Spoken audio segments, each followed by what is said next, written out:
Hey, I don't really know how to explain what this video is gonna be. This is my second year anniversary on YouTube. I didn't really know what video I want to do for this. I feel like my last 1 year anniversary had a lot to talk about, but I think obviously this year on YouTube for me has been very empty, as the lightweight will put it. So I didn't really feel like there was a whole lot to talk about, much I even wanted to talk about. So I decided to do this video because this is a question I get a fair amount of time on all my what ifs. Who's the more legit winner? Who's the more official canon winner in my mind? And I don't really have an answer, which is why I want to preface this video by saying nothing I say here is really concrete. The whole point of a what if is that I'm not having a heavy hand in creating the story. The whole point is I'm letting the river kind of take my boat wherever it wants, and part of the river in a lot of these seasons that I do is alternate winners. Both winners I write for are winners I try to write with equal validity. There are definitely times where I write winning endings and I prefer one winner over the other, but for the most part I'm not trying to have one be more valid or more canon or more official, because again, they're both supposed to be alternate winners because that's the narrative I'm following. So if you disagree with anything I say in this video, don't take it personally.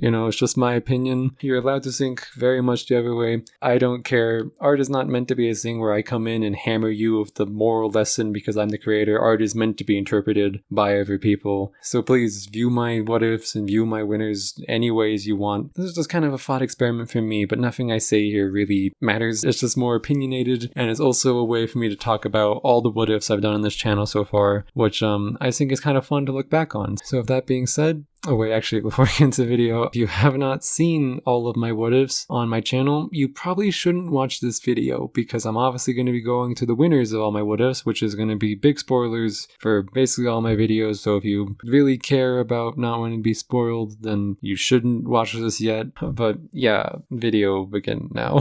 What if DJ and Chef never made an alliance? The very first what if on my channel, and very, very sloppy it was. The finalists for this what if were Lindsay and Harold. I know, what a unique action finale that we've never seen before in rewrites. Okay, I actually think this is a really interesting duo of people to be talking about, because I do really like both of them in this season. I think both of them have very interesting arcs, and both of them are very central to the main plot that is unfolding in the game. But I don't think I have to do much explaining when I say, to me, the canon winner for this season is Lindsay. I don't think Harold is a bad alternate winner in this world. He does have a lot of interesting dynamics with Duncan, Lashana, Justin, and he has a very interesting arc that kind of capitalizes on this social outcast, manipulated character while still highlighting his finer moments in this season. But Lindsay is the most perfect description you could get of a protagonist in a season. She's pitted very clearly against the antagonist of the season, Justin, which we can get into a discussion of that at a later time, because that was definitely a really shoehorned in thing for this season and what if, because I didn't do this what if that well, but that's a discussion for another day when we're talking Lindsay's connection with it. I really loved how she worked with Justin, because Justin thought he could work with her, but she was actually, messing with him, and she had a huge hand in taking him down, which cements her as a serious threat in this game. She's strategic in her decision. She has great social connections. She has interesting dynamics with Trent and Justin and Courtney and Duncan. There's a lot to be loved with her, and when I look at this what if, it really is Lindsay's season from bottom to top. So, this first one isn't that hard for me. I do really love Harold, but Lindsay's just such a gimme here for me. What if Chris assigned the teams correctly in Revenge of the Island? There's a lot going on between this finale. I really do adore Zoe's arc in this season, and I adore the way Commando Zoe takes importance in this season, because I do like the concept of Commando Zoe as a thing that can happen with Zoe, this very innocent, sweet girl, having her breaking point, having her tipping point. I feel like it was very underutilized in Revenge of the Island, and it should have been used a little bit more in All Stars, in my opinion, because in the original, really just kind of what sets it off is that Zoe was upset that Mike got eliminated. I mean, there's like these undertone themes of her not liking the way she was being used by the cast, but it really doesn't ever get touched on more, and that really upsets me, because that's a very core part of Zoe as a character. She's very nice, she's very understanding, but she's also very naive. She's too forgiving, she's too sweet, she's a pushover, she lets people walk over her, and I found it, God, it's gonna sound like I'm just sucking sucking myself off the entire video, isn't it? But I like the way it happened in this what if more, because there's more gravity to why this Commando Zoe character comes out, because she was upset at letting herself get walked over for Scott, which is something that happened more like the entire season now, because she was put on the same team because Chris assigned names correctly, because that's the what if. And Dawn is someone who got eliminated due to Zoe believing in Scott, and she had a strong connection with Dawn. So there's more to this Commander Zoe than just Mike got eliminated. It's that Zoe kind of hates herself for getting Dawn eliminated, because had she been less of a pushover and noticed the signs of Scott sooner, Dawn would have been saved. And Mike getting eliminated due to that same thinking is the breaking point for Zoe to come out as this Commander Zoe character. So I really, really love Commando Zoe's arc, and I really love her as a winner. That's kind of a more solid way to solidify that Zoe is not going to be a pushover anymore, and she has a backbone and she's going to stick up for the people she cares about. But I also don't think her story is as perfectly done as it could have been, because her facing off Dakota isn't the big grand gesture of Zoe, fighting back against the people who wronged her, because Dakota did nothing to Zoe. Commando Zoe having her winning in this season doesn't really feel the most gratifying, because she didn't win against the right person. She didn't win with the right mindset. She was kind of the de facto villain against Dakota here at the end. And while I do like Commander Zoe's arc, Dakota is one that I love so much more, Commander Zoe's arc, in this season. In fact, it's probably one of my favorite arcs I think I've written in any what if ever. And that is why Dakota is the canon winner in this season for me, because it's a redemption arc. And I always love redemption arcs, but the thing I love so much about Dakota's redemption arc is that it's so down to earth. It's very realistic. Nothing crazy happens, nothing super out of shift happens, and a lot of redemption arcs in Total Drama kind of fail at acknowledging that fact, because people growing in the show happens in a lot of different ways, obviously. But if you look at something like physical competition strength growth, it's usually kind of out of nowhere. Like, even if we mention Zoe with Commando Zoe as a gimmick, it doesn't make sense why this, small town girl suddenly has the ability of an Olympic acrobatic, or has like the trap knowledge know-how of a survivalist that's been out in the wild for 20 years. Like, it doesn't make sense why those are things that just happened to her out of nowhere. Even if you want to talk about Lindsay in the previous one I just did, it doesn't really make sense why Lindsay, this person who's very, very, very, very, very, very stupid, has these moments where she's super strategically savvy. And while I don't find it to be a massive issue with Lindsay, because obviously by the time of action she had been manipulated by Heather, so she knew what to look out for, it made sense why she had the knowledge to avoid those things. It's still a bit forced, but Dakota's redemption is social redemption, and social redemption is very logical. Social redemption is very practical, especially for someone like Dakota, who's never really been like a super annoying or terrible person. She's just very misunderstood. She just had a very bad childhood where she's kind of always like yearned for this affection, and she thinks the only way she can get this affection is through fame and validation of other people. And I love the way she bounces off Sam and grows to be a better person with Sam's help. I love the way that she built connections with Brick and Cameron, and those connections are so personalized and interesting. So that is why Dakota to me is one of my favorite arcs I've done in the entirety of this channel, because her arc is not forced. It doesn't feel fake. It doesn't feel like everything's moving too quickly or there's this big pivotal point. It's just genuinely a person learning to be a better person. And I also think that social winners in Total Drama don't happen that often. I mean, if you look at all the winners, really the only one that comes to mind for me is Owen. He's really the only social winner I can think of, I guess, if we're looking at the reboot seasons. Skip 5 seconds ahead if you don't want a spoiler, but Wayne is a social winner too. There's really not that many examples of someone playing a primarily social game winning, which is why I really like when it can happen, and why I really like when it can happen with Dakota. And she doesn't really have to have these other aspects, because I think it's very easy for good social gameplay to be swept under the rug in Total Drama, because it's not flashy, it's not as in your face, it's not as obvious, but I still think it's a very interesting and integral part of the game. And this isn't even to begin the discussion of the continuation, where I think it works a lot better for Dakota to have been the canon winner this season, where she's still kind of being undermined in that season. I'm not going to get into all that because I've already spent way too much time on this one. Dakota is pretty firmly for me a strong canon winner for this season. What if Amy never returned? Oh boy, this what if's gonna be fun. At the time of this what if coming out, a lot of people didn't like Sky, and I understand why. Sky's story in this what if was definitely, I think, a difficult one to explain. I think I did a poor job of this in the video, of really explaining that Sky is an anti-hero, and the reason why I view her as an anti-hero in this season, basically what happens is she stops playing super super competitively fair in the game, but she doesn't do it because she just wants to be a villain or she's gone crazy or whatever. She does it solely for the game of total drama, because she realized the game of total drama is not fair. If she were to go back to the Olympics, like in this world, in this version of Sky, she would play fair because that is a competitive game where everyone has equal chance. This guy's kind of realizing as she's playing and as she's carrying Topher that the game isn't fair at all. Chris kind of just like, flips a coin every day and decides how he feels, and it ends up screwing over a lot of players as we see in the show.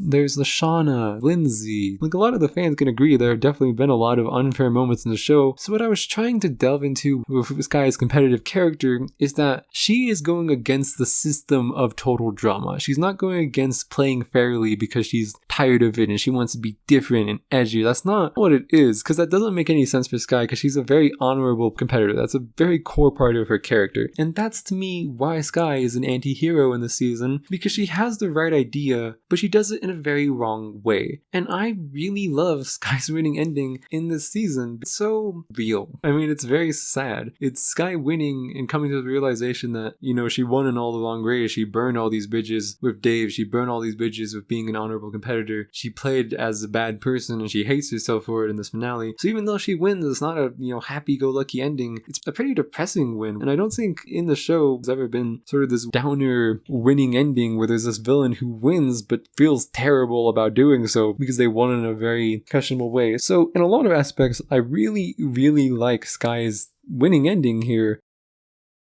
I like Topher more. I don't get to work with a character like Topher all that often. Topher is very bad at the game. He has no social, very few physical and strategic merits to the game, but his character development, especially with Sammy, was a really fun thing to explore for both Topher and Sammy's character. And speaking on the redemption arc I just did for Dakota, Topher is very similar in a lot of ways. The thing I like about Topher is that it doesn't ever feel like he had to alter himself. He still got to be kind of this showmanistic pretty boy. He just also was allowed to care about other things outside of that. He was allowed to care about not just being the host. He was allowed to care about Sammy. He was allowed to be a good person, and he was also allowed to just kind of realize when he doesn't have to be that kind of person. One of my favorite things in this What If that doesn't really get a lot of time to shine, I don't see a lot of people talk about, is the way Topher forgives Sammy, because it wasn't this big grand gravitas gesture. It was just a very down-to-earth discussion between Topher and Sammy where Topher apologizes for how he treated her. But I love that for Topher, because Topher's felt like a very real apology where Topher didn't do anything crazy or have some big grand gesture to apologize. He just spoke from the heart, and I think that in itself underlines a lot of Topher's redemption arc in this season. What he's learning isn't to be somebody else, it's just to be a kind and caring and thoughtful person of what he says. So even though I think Sky's winning ending here is a super complex one, and Sky's character arc as a whole in this season is a very interesting one, Topher is just like the Rothschild of this What If for me. I love him so much. I adore his character so much. I adore his scene so much. I adore writing for him so much. And I also just think when I look back on this channel, he's one of my favorite winners because he was really the first example of me of working with a character who I don't like in the original, but making it work because the What If calls for it. So there's also just some, I guess, sentimental value for me and a What If aspect where Topher is a prime example of me having to work in this medium in characters who I don't always love. That's something I had to learn to do in basically all my What Ifs. So yeah.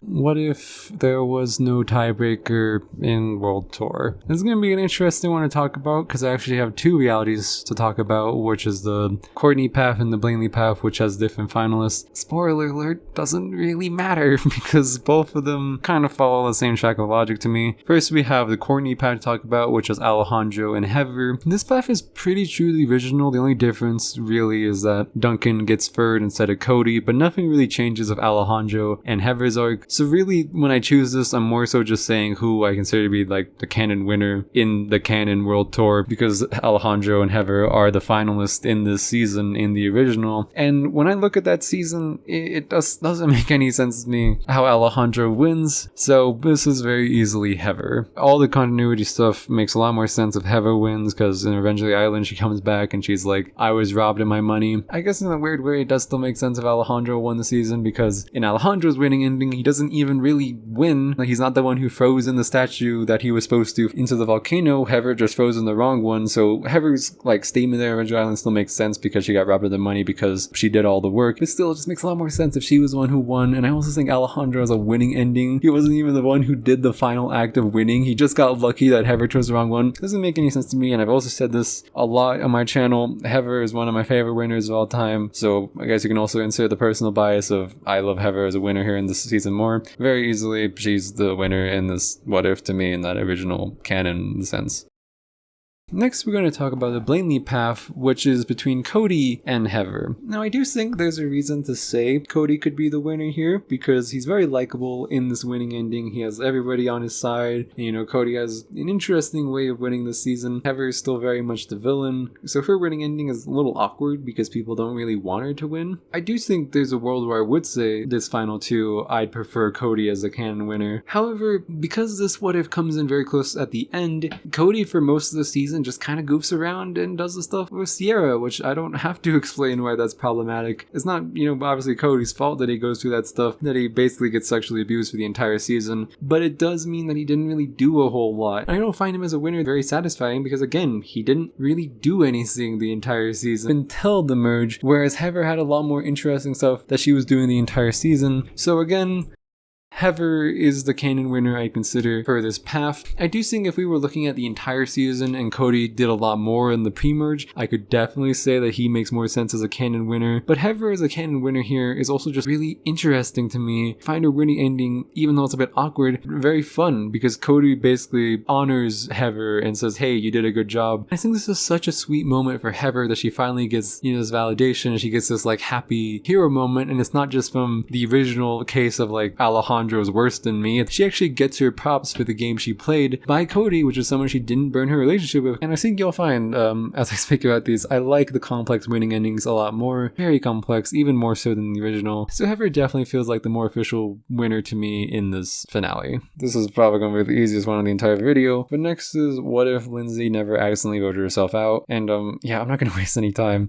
Lindsay is the canon winner for this, solely just because Courtney doesn't make sense at all as a winner in this finale, because this finale is the voting finale, and Courtney makes a lot of enemies because she's a very terrible person in this What If. She completely screws over Beth and interferes heavily in a very real friendship with Lindsay and Beth. She completely screws over Harold after Harold went back to save her. Courtney does have like some pretty luck votes in this world. She obviously has Duncan, she has Gwen because Gwen didn't build that closer connection to Lindsay. In the same vein, she also has Heather. Justin had a big crush on Courtney during his elimination, and Justin may still hold some things against Courtney for getting him eliminated. Justin also still had a lot of problems with Lindsay. Like, it is not fully impossible that Courtney could win the vote, but it's just so much more likely that Lindsay does, and it makes so much more sense that Lindsay does. So Lindsay to me is like, I think very easily one of the few What If winners I have. There's not a lot of other ways I can even see Courtney winning, and even if it is possible that Courtney could win, I don't think she's a good winner because I think there's a time and a place for a villain winner. Courtney in this season isn't one of those time and places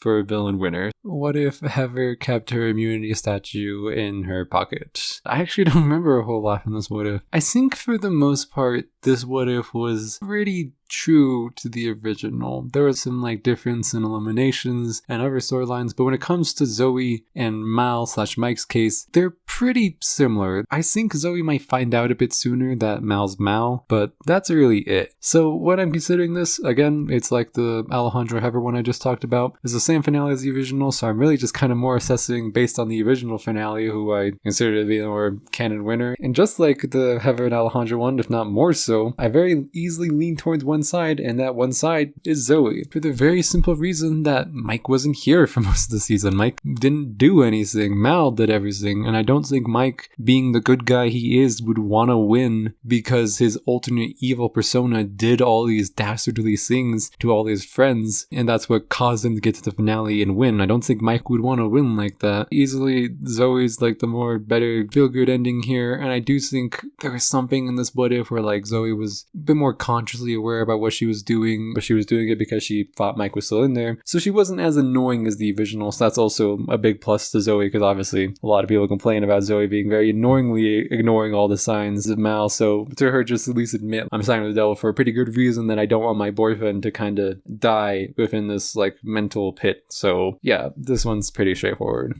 What if Ezekiel wasn't sexist? I've been thinking about this what if a lot recently. I wonder if people would still care to see continuation. I'm not sure if I will, but Ezekiel in this season was really fun to work with, and Noah was really fun to work with, and I would be interested in continuing the storyline if I could get my goddamn upload schedule back in line, but different discussion. This is the finale between Jeff and Gwen. And Gwen was pretty interesting this season. She was aligned with Noah for a lot of it. Under that alliance, she worked with Trent. She worked with the Girls Alliance and Bridget in that scene. And I love Jeff's connection to Bridget with that. But when I do look at this season, when I think of like the big power players or like the big people with a lot of story going on, it was Ezekiel, Duncan, Gwen, Bridget, Noah. Those are the main ones. Obviously, the other characters have stuff going on, but those are the big people to me when I think about their connections and contributions to the story are very pivotal. Jeff, when I look back at this what if, kind of floated around for the most part. Bridget was doing all the interesting stuff, and Jeff definitely had his moments, but really his character didn't really start kicking in and doing interesting stuff until Bridget got eliminated, and then he focused more on the game and started playing a more interesting and dynamic game.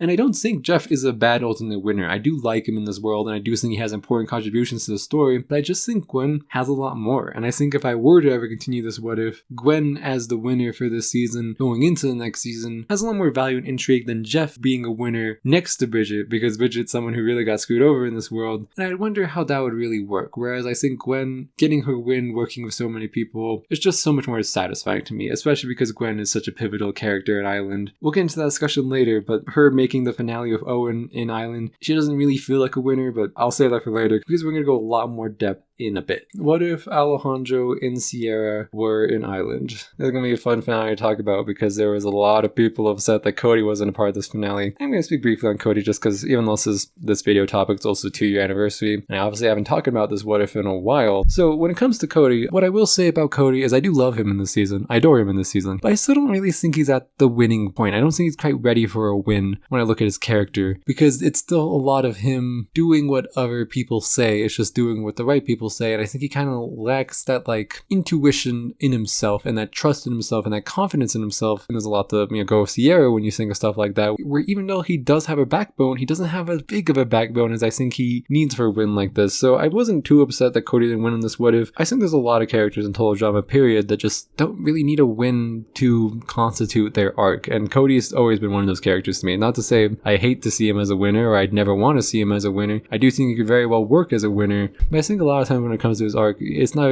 hurt too much by him missing out on a win. But back to the actual people who made the finale, Trent and Lashana. Both very fun characters for me to work with in this what if. I don't really get a chance to work with Trent in a very sane capacity, in a very independent capacity a lot. The only time he's sane is when he's on Island, and when he's on Island, he's very connected at the hip to Gwen, so he doesn't get a lot of chance to really have independent growth. But he had a lot of independent growth, and he had a lot of relationship connection with Cody and Lashana. For Lashana, she had really interesting connections with Trent and Cody, and also Alejandro for that short time, and Harold for that short time. I think the key difference between these two is that Lashana is a character who's very self-assured. She didn't really need growth because she already knew who she was. Trent is someone to me who I liked working with in this season because he's a very emotional guy. We see that in action, as stupid as his arc is. He's a very heavy-hearted person, and he's feeling all these heavy, strong emotions and trying to kind of learn to be more practical. But the issue with that growth is that because I have to kind of assassinate his character in action still, because him going crazy still happens, I very much lean to Lashana when I look at her win for this season, because Trent's win from a character growth aspect doesn't make any sense when he has to revert it all for the next immediate season. So his winning ending's just kind of null because it doesn't end up actually contributing to the higher vision of his character arc. And also, I'm not sure if I'll ever do a World Tour continuation at this point because this what if is close to 2 years old. So I don't know if there's really that much hype around a World Tour continuation, but I will say if I were to ever do one, I already have a lot of plans for Lashana, and a lot of it would work a lot better under the vision that Lashana won this season. So that's ambiguous, but in my canon mind, when I think of the World Tour what if continuation, Lashana has a lot there, and a lot of it works with her having won this season. What if Chris assigned the teams correctly? Continuation into All-Stars. I think I should preface this by saying both of these winners would be amazing. I love both of these winners. This is one I've never really played too much of favorites on because both of them are great winners to me in this season, because so much character character growth and so many interesting dynamics with Duncan and Mal and Alejandro and Cameron and Courtney, Lakota, and even some remnants when he's talking with Zoe, working with Mal and Commando Zoe. Brick is so actualized and is such an interesting character, and while a lot of people feel like he kind of missed out on that finale in the first What If, it's kind of a Cody situation where I don't think he was quite ready for the win, and him actually getting the win in this season feels a lot better because he's a much more actualized character with a lot more of a backbone. God, I love Courtney too. Her character arc of this season is just so perfect. I love her connections with Dakota and Gwen and Duncan. There's so much good stuff there, and a character redemption to learn to step back on her intensity and be a better person. I had so much fun writing every single bit of it. When I look at her from a win aspect, in a way, her arc kind of ends on a better note by her not winning. The whole reason she came back to this season, and a big theme of her in this season, is that she has an intense need to win the game. With everything that happens to her character in this season, it's kind of nice that she has an ending where she loses, but just accepts that winning's not for me. You know, I don't need a win to feel fulfilled. I already have everything that you could ever want.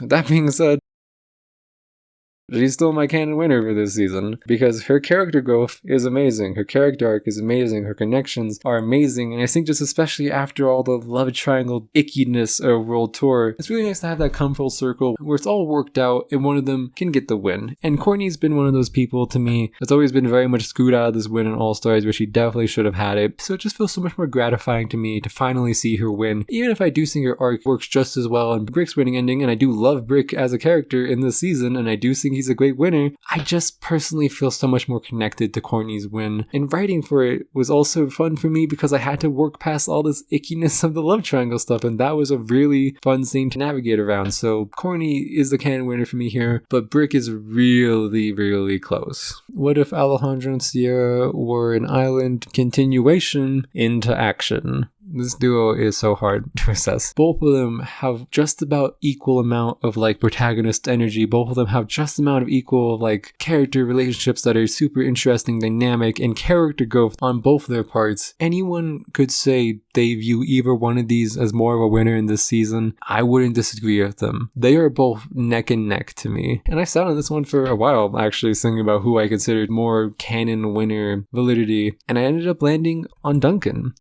Lindsay has done very well in this season, and I really love her arc and her growth and her complexity in this season. It's not even just as simple as her redeeming herself, wanting to be taken more seriously. She also has all the underlying notes of being too bossy and going too far the other way, and working with Gwen and working with Tyler. It's just, I love Lindsay in this season. This probably is my favorite action season I've done for Lindsay, but Duncan as a winner just feels so much more thoughtful. And there's also, kind of everything, like I said for Lashana, if I were to ever do World Tour continuation, there's a lot more of a story there when I think of it with Duncan as a canon winner than I do Lindsay. Also, because LaShawn is a canon winner, I genuinely like to try and keep the winners mostly gender equal. So I don't really want two female winners in this Alejandro and Sierra in Island universe. I'd like it to be one female in Lashana and one male in Duncan. But again, this is very close, and if someone said Lindsay, I wouldn't blame them. If you ask me this question again in a week, I could probably switch back to Lindsay, and I don't have a heavy preference either way here. What if Duncan never blew up Chris's mansion / cottage or whatever? This one's really tough for me, actually. I don't think people might not think it is because Scott's kind of in a weird character scene finale. And I'm pretty sure I even said in the end of this video that I never really liked the idea of a Scott and Courtney finale. Like, that's a finale I've heard people talk about. Could be very possible for All Stars. I never really saw the vision behind it because I thought Scott was such a joke character. That's kind of why I like him as a winner, because in an All-Star season, you'd expect a really strong power player to be dominating the game. It's kind of a fun idea that a scrappy underdog actually is able to pull one out over everyone, especially because leading up to the finale there were all these themes of people underestimating and not treating Scott seriously. Courtney's redemption in this season is weird because it's really the last 2 episodes that she becomes a better person. Most of the season she still sucks, still makes a chart, still doesn't treat her friendships right, she still doesn't treat Scott right, and while it's nice that she has this final moment of realizing what she's doing, and it feels very realistic for what was happening up to that point in the season, it doesn't feel as deserved or as satisfying as something as a more fully fledged redemption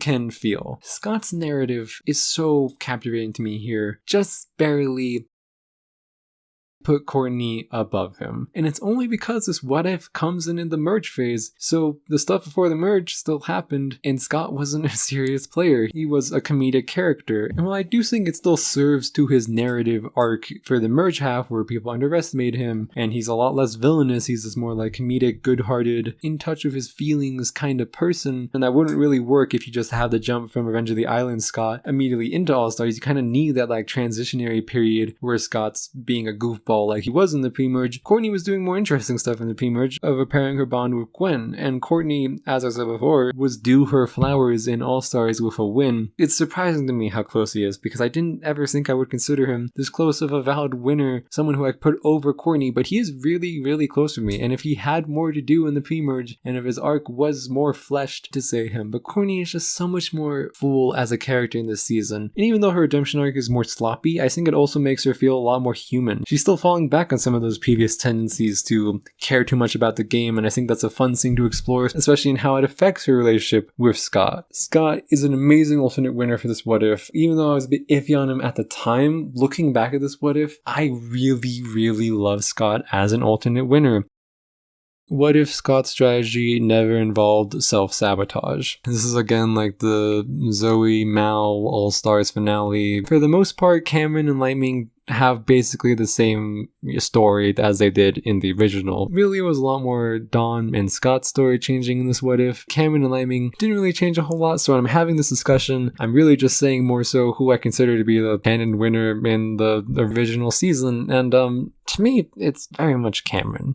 That's not to say that Lightning isn't a valid winner. I don't think he can come off as a very appealing winner. I think it's a very appealing alternate winner. But basically this entire finale is created in the vision of Cameron's underdog story. The vision of this tiny bubble boy overcoming the big, strong Iron Man Goliath. It just makes so much more sense for him as a winner, and it still makes so much more sense for him in this what if. Lightning isn't a bad winner. I do like him as a winner. I feel like he's a type of archetype we wouldn't really usually see as a winner, which I really like. This isn't really a debate. Cameron brought his gun to this gunfight, and Lightning brought his muscles to this gunfight. It's pretty apparent to me, at least. What if Sammy never switched places with Amy? This might be my most controversial opinion of alternate winners in my what ifs that will be in this entire video. I don't think there's any good way to preface this, because I know a lot of people probably disagree, and I disagreed for a while, but when I really thought about the story more, it made a lot more sense to me that this person is the person I consider the more valid winner.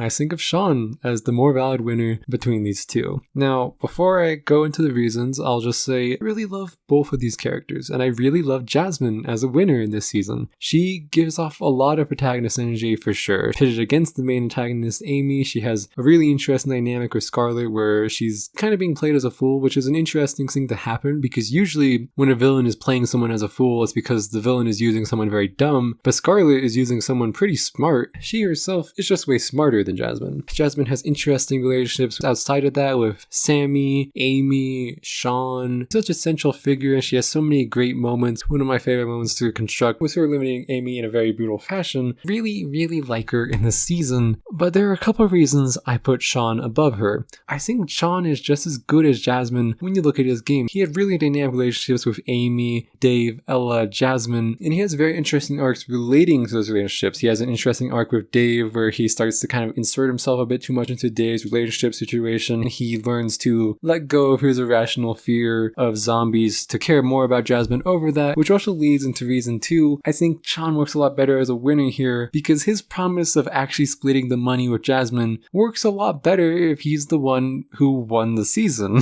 Because in Jasmine's winning ending, she kind of just takes Sean's word that, you know, he was going to split it with her and he was being stupid. And while I think that is sweet, I think it's obviously a much more genuine and grand gesture if Sean actually follows through on his word and wins the game, but then still splits the money with Jasmine. When I'm considering the canon winners of these what ifs in later seasons like Packatoo Island, I'm still, thinking of the canon winners in previous seasons. And when I think of canon winners in previous seasons like All-Stars, the one right before this, as I said earlier, I view it very clearly as Zoe. I wouldn't want to see back-to-back seasons like All-Stars and Packatoo Island where the finales are relationships and the female partner of the relationship won both times. So when I think of the continuity of this universe, I think it works a lot better for Sean to be the winner here. It serves the story better. He has a lot of the same validity that Jasmine has as a winner, and it serves the universe better. You can fight me on this. I think people might, but when I look at the world itself, Sean works a lot better as the canon winner. That's not to say Jasmine's a bad alternate winner. I still love her in this What If, and even just the original season. What if DJ never had the animal curse?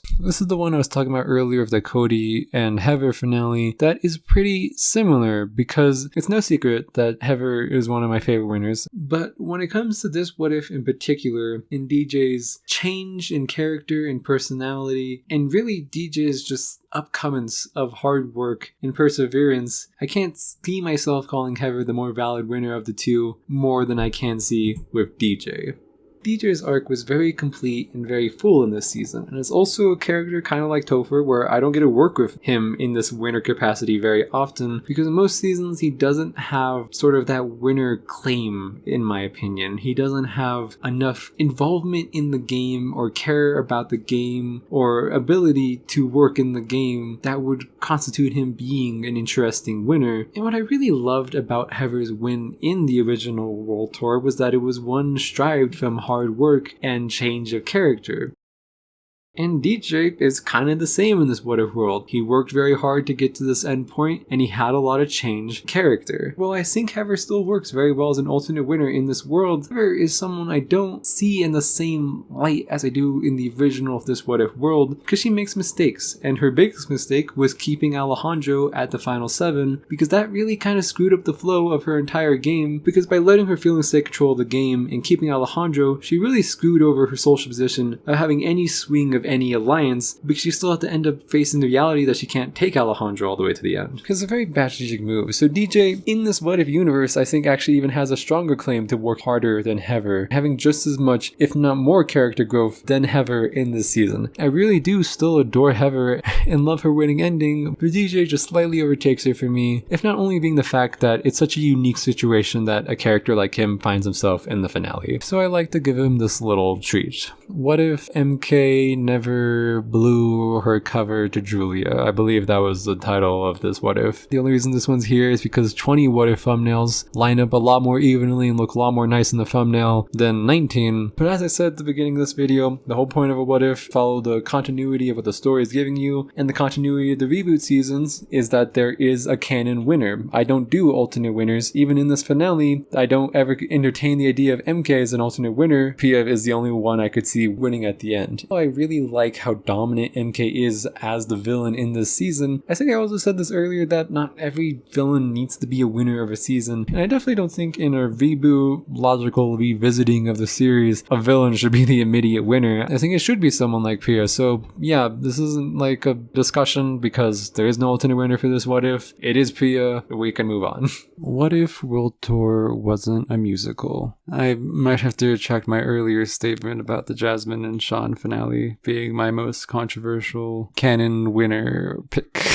And this is also a good time to talk about what I constitute as a good villain winning ending, because to me the canon winner in this What If is Alejandro. I know that's extremely unpopular, but Tyler is a really interesting character to me. He's very similar to kind of a Cody, where I don't think he's quite ready for a win, and while I do think he's a lot more actualized in this What If, and I would say he's a lot closer than Cody was in previous What Ifs, Tyler's character is really interesting because he's insecure. That's really the root of his problems when it comes to how capable he is in the game. It's never been something that actually really needs results. It's just something that needed results for Tyler to see, because Tyler is the one who doesn't believe he's worthy. Tyler is the one who came into the season and felt like he wasn't seen as a competitor, as a player, as a person, and he's the one who needed to see that for himself. And while I do think him as a winner works for that really well, because he gets those tangible results, that proof, that winning success that he is capable, it isn't as interesting because, again, again, you can have a character like a Cody in his position. You can have a character like a DJ in his position. Someone who works hard and has those tangible results. But I can't really think of any other character in total drama off the top of my head who struggles with as much insecurity about their capabilities as Tyler. And I would never continue this what if, probably. It took like 4 months, so it was a really long stretch of time, and it was also just in a time in my life where I wasn't very happy, so I don't associate a lot of positive feelings with this what if. But if I'm just to kind of headcanon here for a second and imagine continuing this what if into All-Stars, Tyler would very obviously be on the cast, and he would very obviously be a hero. And I think in a world where he didn't win against Alejandro, in a world where he's kind of, judged more by the cast, especially the villains team, for playing nice and losing because he had the chance at the end and he blew it by being kind and he blew it by not being perfect, Tyler still has to deal with those feelings of feeling inferior for not succeeding and messing up. And hopefully in that universe, especially with Lindsay there, he'd be able to come to that realization that he doesn't need the win to be a threat. He still did a lot in World Tour. He still is a threatening player. He's still a capable player. He doesn't need that actual result or the result he wanted to be successful. And I think that's a story I would really like to tell, especially in the total drama lens of a cartoon show directed towards kids, because not everyone always succeeds with what they want to do in their life. Just because you put in the effort doesn't always mean it happens. And I think it would be a very interesting story to navigate with Tyler trying to appeal to this idea that you don't have to tangibly succeed in the area that you wanted to be successful, to be worthy, to be important. And especially in an all-star setting, I find that very intriguing for Tyler to find himself in. So I like Alejandro as a Canon winner because I think it serves Tyler's narrative down a more interesting path. It still does work if he's the winner, and his insecurities kind of smashed under this hardworking, successful lens where he wins. But in this world, it still works because he can hopefully, smash his insecurity later and prolong his story by self-actualization, which I think would just be a lot more interesting because that's not something I get to really work with or see in a lot of other characters. But I also think Alejandro is a really interesting villain winner, not only because he was extremely dominant, which is like the big time when I think a villain should win a season, is if they're extremely dominant and extremely successful at the game, because then there's actually something that's being rewarded for them winning as a villain, as they're winning because they played the game better. And I think Alejandro is definitely at a point, especially in the series of Total Drama, where he works really well as a villain winner. And I just love the subversion of expectation that Alejandro has as a villain winner. The final free of this season was Alejandro, Tyler, and Cody. And if this was the real show, if this was the real final free, I imagine everyone watching the show would be losing their mind discussing over who would win between Tyler and Cody, because they are both really big, popular figures that the fans really love. And I think Alejandro would probably be kind of swooned out of that conversation because you have two very prominent, heroic figures, and then especially following the trend of Action and Island, where the villains get eliminated just before the finale, people would probably think Alejandro doesn't really have a chance to win. The idea as a writer that you completely smash and make a subversion of expectations where nobody thinks Alejandro would really have a chance against Tyler and Cody because they're the heroic redemption arc figures of this season, then to still have him win and kind of remind the audience that, hey, he's an extremely dominant and good player, and sometimes that overcomes, is a really important precedent to set for the future of the series. As the show goes on more and more and heroic figures keep winning and winning, it would be easy to kind of just outcast villains as like non-threats because they never win. But Alejandro winning here does set that precedent that, hey, it's not all about playing an honest, good game. Sometimes the bad people win. So that's why I find Alejandro to be a really important and valuable character to have as the Canon winner in this what if. What if Dawn found the invincibility statue? The finalists for this what if are Cameron and Joe, and this discussion is gonna kill me. I never really get to talk about this character all that much because for some reason she never really ends up doing that well in what ifs, because I think her pre-merge game is pretty messy where she antagonizes a lot of people, and Joe always seems to be in a terrible position when making what ifs. If a couple things go differently, gets eliminated very early because again she antagonizes antagonizes her early team, and she gets switched onto the other team where she's kind of an easy vote, and the only time she isn't an easy vote is if Brick is there, but Brick is only there if he played a poor game and wanted to, self-eliminate. But if Brick plays a good game, because he's so firmly cemented against Joe usually gets eliminated earlier if Brick plays a good game. But if Brick plays a bad game, gets eliminated too early, and doesn't get eliminated in that exact episode where he switches the team, then he's not there for Joe to work with. So a lot of times in Revenge of the Island What Ifs, she seems to not do very good. So I never really end up getting to do anything super substantial of her, which is why I don't think I've ever mentioned this, but Joe is my favorite character from the Revenge of the Island cast. I really love her character direction and her character uniqueness. I don't think we get a character like Joe, and I'd love to work with her, and I'd love to say that I see her as the winner of this What If, but there's so many reasons that I just can't say that honestly. Cameron is very obviously still the canon winner. This is very similar to the Cameron and Liming What If. This is a very strong, powerful figure in a very physical finale, and Cameron is the intelligent bubble boy that overcomes that big feat. And when you look at Cameron's and Joe's personal connection and relationship in this What If, it becomes even more apparent. This mentor-trainee relationship between them, where Joe at the merge takes Cameron under her wing and helps him play the game and helps him in challenges. And I really love the aspects of this What If that Joe is not as dumb as Liming to just write off Cameron. She's been guiding Cameron under her wing for all this time, and she's actually seen he's a really intelligent and threatening figure. And I think that makes their confrontation a lot more interesting, because it's not just a Liming situation where she's undermining him. She sees the threat to Cameron. Cameron overtaking her as the trainee is the message and is the story you have of a finale like this. It isn't as impactful if the mentor still succeeds the trainee. Then it's like the mentor didn't really do anything right.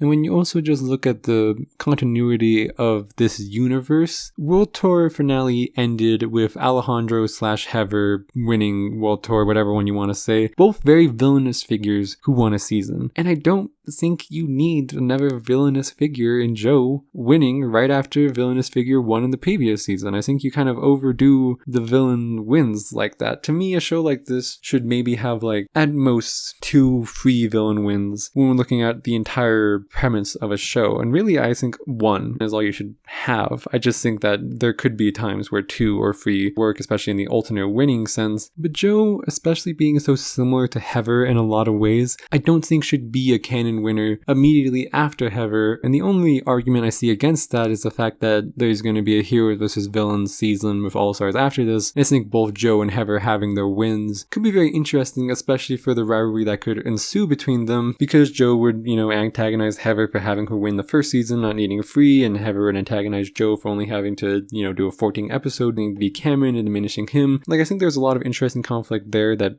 should have been utilized in the original already, because Joe and Heather would have been a really, really captivating rivalry to watch, but that's getting to a different discussion. I just think there isn't enough to say that Joe should be the canon winner, and it hurts because I really love her, and I love her as an alternate winner, but it just doesn't make enough sense for me to push away the clear signs in Cameron's favor. What if Harold rigged the votes against Duncan? Owen and Gwen, this What If has the same finale as the original. I think I've kind of touched on this before, but Owen and Gwen is one of those weird finales where there is so many apparent signs that point to Owen being the canon winner. It's one of those weird situations where I think a lot of continuity stuff, where they do try a lot with every alternate winner to try and create the continuity both ways. And even though it's really sloppy most of the time, as I said before for Alejandro and Heather, with Heather returning but then, wanting the money through not technically winning but kind of winning because she did the work to get Alejandro the win in his ending. They try to do a lot of stuff with that with all alternate winners. But to me, Gwen is one of the worst examples of them trying to cater to both winning endings. At the very least, we can talk about the Island special, for I believe the version that basically everyone has seen because it just makes the most sense is Owen having won the season, and then when Chris offers the $1 million check if you give up the $100,000, Owen very obviously takes it because he's a very excitable person. And even if you have seen the version where Gwen won Island, which I'm sure most people haven't because I never even knew that existed for a very long time, but even if you do find that version, it doesn't make any sense because Gwen very rightfully in her rational mind says, no, I don't want to give up my money for the chance, the small chance that I can win $1 million. And then Chris just goes, oh, screw you, contract stuff. It's very underwhelming and it's very uninteresting, and I think they know it's very underwhelming, and I think they know it's very interesting because it's so out of character that Gwen would accept something like this. But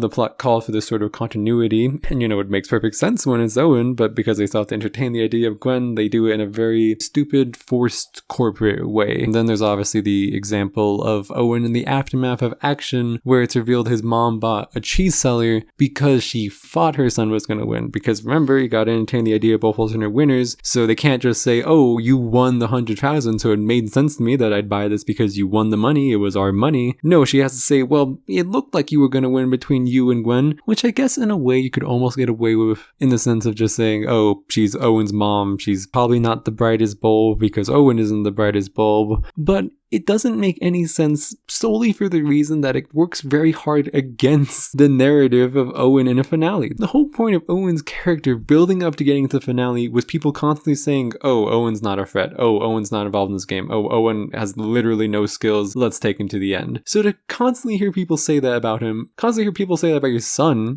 over and over again, and for them to hear still go like, you know what? Fuck it, we ball, and then make a big investment on a cheese seller she can't get the money back on, doesn't make any logical universe sense. It's very apparent to me. Owen is the Canon winner when you look at these two, and even though the story here is a bit different with Gwen and Owen, because this what if obviously isn't just the original, there is some different stuff happening here, I'd actually say it makes it even more likely that I'd say Owen is the Canon winner. What ends up happening in this what if is that Heather gets taken out around the final 6 due to Lashana making a big move against her, but because Lashana makes the big move against Heather and Heather gets taken out sooner, Gwen doesn't have at least that like endgame final narrative arc of her against Heather, which is what gave her a lot of that protagonist focus in those final episodes, but now it was just against Courtney, and there's still protagonist focus there, but it's definitely not as potent or as strong as it was in the original. So I'd say even more so in this what if world, Owen is definitely the Canon winner. What if Max wasn't removed from the game? And again, like the one we just talked about, same original finale, Sean and Sky, and even more so than that, what if these two finalists did not have basically anything change in their games? Obviously there was some different endgame stuff between like Sky and Max having their own sort of partnership for a while, but besides that, these two are extremely similar in their original counterparts, so I'm again just saying who I consider to be the Canon winner of Pakatu Island, and it's not a question. It's Sean.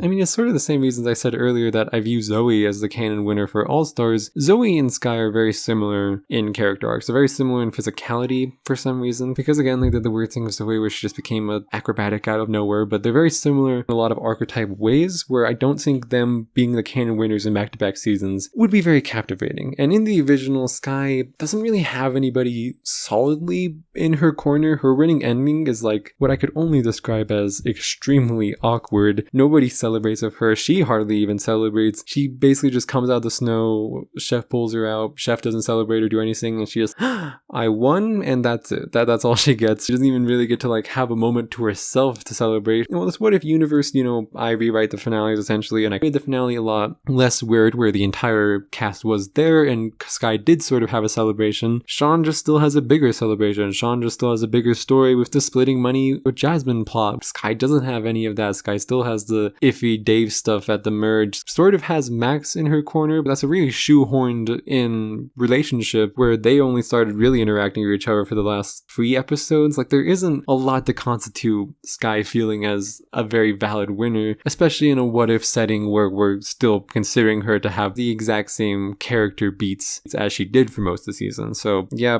don't need to waste more time. It's Sean. And our last what if to talk about for this channel currently, what if Courtney never made the chart? Obviously I need to discuss Gwen as the first 2-time alternate winner in Total Drama Universe, because in this world she still would have been the finale against Owen, and then she's also the finale here. So she has essentially 2 alternate winning endings, and she's the first and only person to ever do that. And I talked about it a lot at the end of this video. I really hate the idea of a 2-time winner. There's so many characters in Total Drama. I don't think there's ever will be a need that someone needs to win the game twice. But with that being said, Gwen is the person that I view as the canon winner for this season. And before I talk on the Gwen notes, because I think there's a lot of interesting stuff to talk about there, I first want to talk about Zoe, and specifically Commando Zoe. Something I feel like I've noticed with myself when it comes to All-Stars, when it comes to Zoe, and Mal and Mike and all that stuff, because it's really hard to work with all that, very constant. For every All-Star season I do with them, is that it follows very similar notes every time, because Zoe will always work with Mal, so even if Mal comes out sooner, Zoe's always in his corner, because Zoe's getting tricked and blackmailed into Mal to keep Mike around. And because of that, I feel like Commando Zoe comes out a lot. And I think I to a degree overuse Commando Zoe when it comes to All-Stars finales, because Commando Zoe is a character I think should have come out near the end and should have come out after Mal gets eliminated. But it's also hard to just keep working with her when it feels like every time I include her in a what if at near the finale time, it's almost like a rehash of the exact same thing. And that's a lot of the reason why I don't really hold her with much fondness in this what if. When I look at this what if and I look at her, I notice my faults as a writer. And I guess you could just say it's a what if thing where, I have to follow the guidance there. But I do think at a certain point, the onus should be put on me to be more creative. The one reason why I don't hold Commander Zoe with as much respect to be a canon winner as I do Gwen. But the other reason is the same things I said for the end of this video. Gwen being the alternate winner for an All-Stars-like season is so nostalgic. She's the first winner of the very first season, and Gwen's series arc is extremely interesting because season 1, she's an amazing character, everybody adores her, and then in action, her character really starts to fall at the seams with the Trent stuff, and in World Tour, her character basically gets assassinated with the love triangle plotline. So to have all of that happen, but then still make it to All-Stars and fix all those problems and become a new, bettered version of herself is really interesting. And it's the same reasons why I love Courtney as a winner for All-Stars, because to me, I've never even had a very large issue with the love triangle. I don't think the love triangle is a terrible thing. What I think is a terrible thing is how they handled Courtney, Gwen, and Duncan going into All-Stars, because if they were able to fix them, I think the love triangle could have been a very interesting note. I mean, at the end of the day, this is total drama. It's not crazy that there's a lot of drama in a story like that. The issue I have is the triple character assassination they commit on Gwen, Courtney, and Duncan in All-Stars, so to have one of them win the season feels very special to me. And even though I do still prefer that lens of Courtney being the one to win the season, I find Gwen to also work very exceptionally well. Nostalgia here for an All-Stars-like setting carries her win into extremely meaningful depths. And as I said before for Owen and Gwen, her alternate winning is the least valid of any other alternate winner because all the continuity stuff feels really extremely loosely connected in a very odd, massive jump sort of way where, oh, you have to make this a big assumption here for that to happen and you have to keep doing that. And it's like, instead of it being a nice continuity, straight plot line, it's kind of like a zigzag. You have to keep evading plot holes to make it work. So if anyone was to be a 2-time winner, I think Gwen is probably one of the best people you could do it with because her winning ending really doesn't feel like a winning ending in Island. Again, now when I'm considering canon winners for this universe, Owen would still be the canon winner for Island, but then Gwen would be the canon winner for All-Stars. Instead of her being a 2-time winner, she's a 2-time finalist. And I think that's the important narrative to follow with a 2-time finalist. And there you go. That was me talking about the canon winners of all my what ifs. I am so fucking sorry this took so long for me to get out. Finals week really effed me in the A during this time, and I was honestly just stressing about passing and I didn't have time to worry about all this, so sorry about the delay that I'm basically I don't know, probably around 3 weeks late on the actual 2-year anniversary of this video. If I have to make a guesstimate of how long this is going to take to get out, I just want to say thank you all for being here for me in this year of YouTube. I've alluded to a lot of reasons why this year has been hard for me personally. I don't want to talk about them on the internet. I don't think that's the place for them. I don't want to use my issues as a sob story for why failing as a creator, and I promise I will work a lot harder to make this next year of YouTube much more easy and enjoyable for my audience because I am so honored to have such an amazing and caring and sweet audience. You guys have made what could have been a very disgusting and gross experience to be so open online a very enjoyable one. Generally isn't a single day that goes by where I'm not amazed by how considerate my audience is. I love all of you from the bottom of my heart for giving me this opportunity, and I will not squander it. Thank you.